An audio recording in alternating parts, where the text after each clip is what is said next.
मुजफ्फरनगर की पावन नगरी शुक्रताल स्थित श्री महाशक्ति पीठ में श्री बालाजी योग विज्ञान एवं अनुसंधान केंद्र में प्रतिवर्ष की भांति इस वर्ष भी वार्षिकोत्सव का पर्व बड़े ही धूमधाम के साथ मनाया गया, जहां दूर दूर से माता राजनंदेश्वरी के शिष्यों ने इस उत्सव में बहुत ही बढ़ चढ़कर हिस्सा लिया।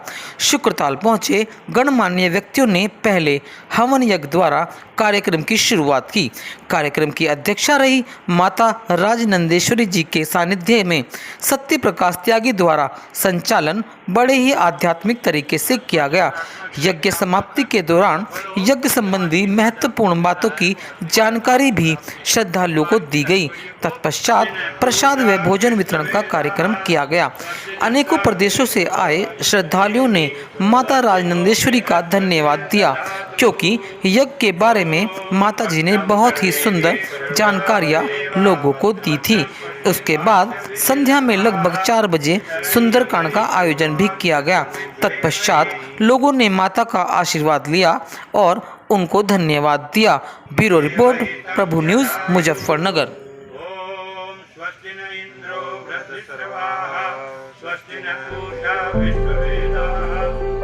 ए बंदे मोड़ दे और जप ले हरि का नाम, तू गोरख धंधे छोड़ दे। क्या करूं?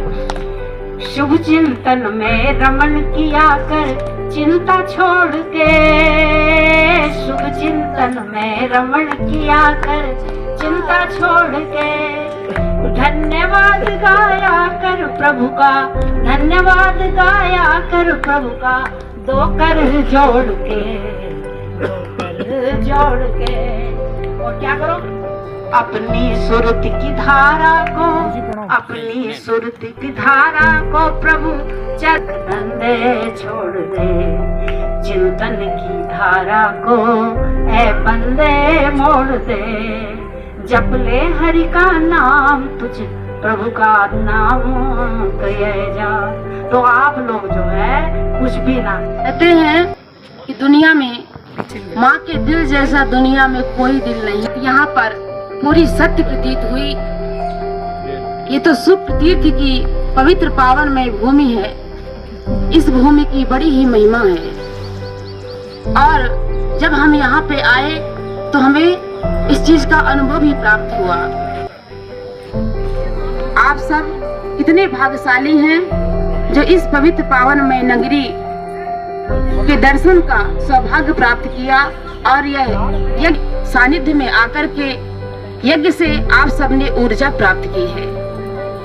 हमारे पूजनी जो बड़े भाई के स्वरूप में हैं, बड़ी सुंदर बात कही है कि चाहे कोई किसी भी पद में हो, कोई डॉक्टर हो, कोई टीचर हो, कोई अधिकारी हो, पर कहीं ना कहीं हम सभी को ऊर्जा की आवश्यकता जरूर होती है।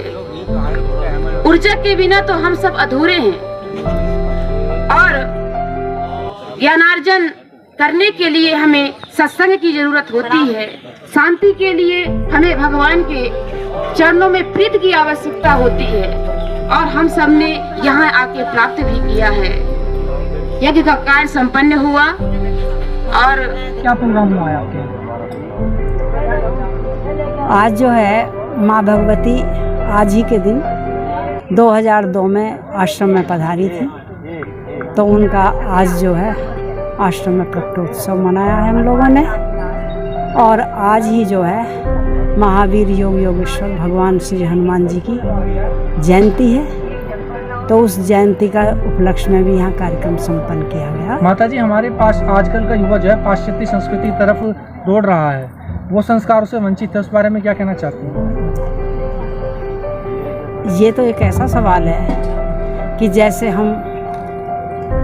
हमारे युवा आने वाले समय की भविष्य की पहचान है, और हमारे युवा जब संस्कार विहीन हो जाएंगे तो हमारे इस देश का क्या हाल होगा? वही हो रहा जो आज हो रहा है। तो संस्कृति और संस्कार, जब तक संस्कृति तभी शोभित होती है जब संस्कार होते हैं। संस्कृति ही संस्कार की प्रदाता है। जिस देश की संस्कृति जितनी महान होती है उतने ही उस देश के संस्कार महान होते हैं।